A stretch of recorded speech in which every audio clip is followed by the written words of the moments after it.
नमस्कार। हम्म। आज हम एक ऐसी कहानी की गहराइयों में उतर रहे हैं जो अहम, प्रेम, निश्चय और एक बहुत ही अनूठे मिलन की बात करती है। हम्म। ये कहानी है रुक्मिणी का श्री कृष्ण के प्रति अटूट प्रेम। हमारे पास जो छोटा सा विवरण है, रुक्मिणी का मौन प्रेम और कृष्ण का आगमन, वो इसी पर रोशनी डालता है। हाँ। तो कहानी रुक्मिणी के एक बहुत ही साहसी निर्णय और उसके अहम, दूरगामी परिणामों पर केंद्रित है। जरा सोचिए, विदर्भ की एक राजकुमारी, उन्होंने श्री कृष्ण को कभी देखा तक नहीं है, बस उनके गुणों के बारे में सुना है, उनकी वीरता की कहानियां सुनी हैं और बस इन्हीं के आधार पर मनी मन उन्हें अपना पति चुन लिया है। पर इसमें एक बहुत बड़ी अड़चन थी। उनका परिवार, खासकर उनके भाई रुक्मी, उन्होंने तो शादी कहीं और तय कर दी थी। शिशुपाल से, हाँ, जो कृष्ण को अपना शत्रु मानते थे। बिल्कुल। तो परिवार तो मतलब सख्त खिलाफ था इस रिश्ते के। सही बात है। यहीं से कहानी का असल मोड़ शुरू होता है। राइट। चारों तरफ विरोध है, शादी की तैयारियां, वो भी शिशुपाल से, जोरों पर हैं। अब ऐसे में रुक्मिणी अपनी बात श्री कृष्ण तक पहुंचाएं तो कैसे? कोई रास्ता ही नहीं दिख रहा था। तब उन्होंने एक अहम, बहुत ही गुप्त रास्ता चुना। हाँ, वो पत्र वाला एक ब्राह्मण संदेशवाहक के जरिए। हाँ, एक पत्र भेजा।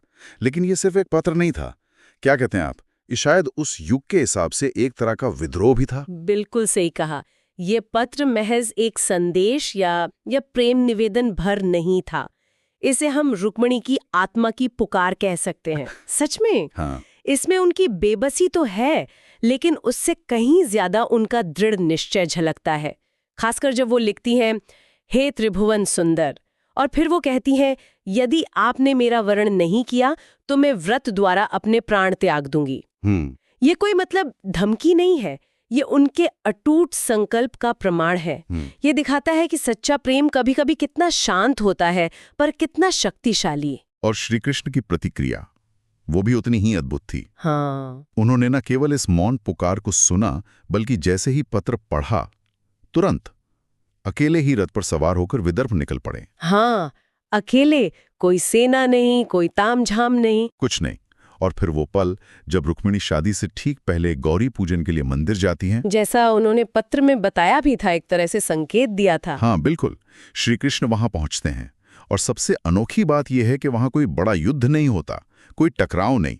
श्री कृष्ण बस आगे बढ़कर रुक्मिणी का हाथ थामते हैं और उन्हें अपने रथ पर बिठाकर द्वारका ले जाते हैं।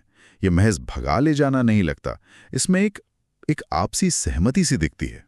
निश्चित रूप से, बिल्कुल।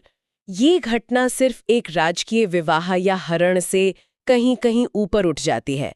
ये दो आत्माओं का मिलन बन जाती है। इसमें रुक्मिणी का विश्वास है और श्री कृष्ण का उस विश्वास के प्रति सम्मान साफ दिखता है। और यही खासियत उनके रिश्ते में आगे भी बनी रही। जैसा कि स्रोत बताता है, विवाह के बाद भी श्री कृष्ण ने रुक्मिणी को पटरानी का सम्मान तो दिया ही, पर उससे भी बढ़कर उन्हें सिर्फ पत्नी नहीं, बल्कि एक सच्ची साथी, एक आत्मीय साथी का दर्जा दिया। आत्मीय साथी। इसका मतलब है कि वो सिर्फ पत्नी नहीं थी, बल्कि विचारों में, भावनाओं में, आध्यात्मिक स्तर पर भी उनकी सच्ची संगिनी थी, जिनके साथ वो अपने मन की हर बात साझा कर सकते थे। ये उस दौर के हिसाब से देखें तो बहुत बड़ी बात थी। हाँ, बिल्कुल। और शायद इसी गहरे प्रेम और आपसी सम्मान ने रुक्मिणी को इतिहास में एक ऐसी देवी या महारानी के रूप में स्थापित किया, जो शांत हैं, समर्पित हैं, लेकिन जिनमें एक अटूट आंतरिक शक्ति है। उनका प्रेम मुखर नहीं है, अधिकार जताने वाला नहीं, बल्कि स्थिर और गहरा है।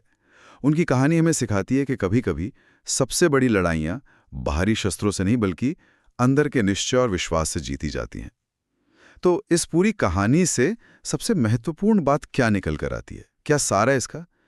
शायद यही कि रुक्मिणी के मौन लेकिन दृढ़ प्रेम में इतनी शक्ति थी कि उसने परिस्थितियों को बदल दिया और स्वयं श्री कृष्ण को उनकी ओर खींच लिया। जैसा कि इस विवरण का सार भी है, सच्चा प्रेम कभी मांगता नहीं, वो मौन होता है और फिर भी सबसे ऊंचा स्वर बन जाता है। उनकी खामोशी में ही उनकी सबसे बड़ी ताकत छिपी थी। बिल्कुल। और यहीं पे एक बहुत ही विचारणीय प्रश्न उठता है कि गहरे और सार्थक रिश्तों में संवाद का असली स्वरूप क्या है? क्या हमेशा शब्दों की जरूरत होती है? कब मौन शब्दों से ज्यादा प्रभावी हो जाता है? रुक्मिणी की कहानी हमें इच्छा जाहिर करने और दृढ़ निश्चय के साथ उस इच्छा पर खड़े रहने, इसके बीच का जो महीन फर्क है, उसके बारे में सोचने पर मजबूर करती है। यह हमें याद दिलाता है कि कभी-कभी सबसे गहरा संवाद वो बिना बोले ही हो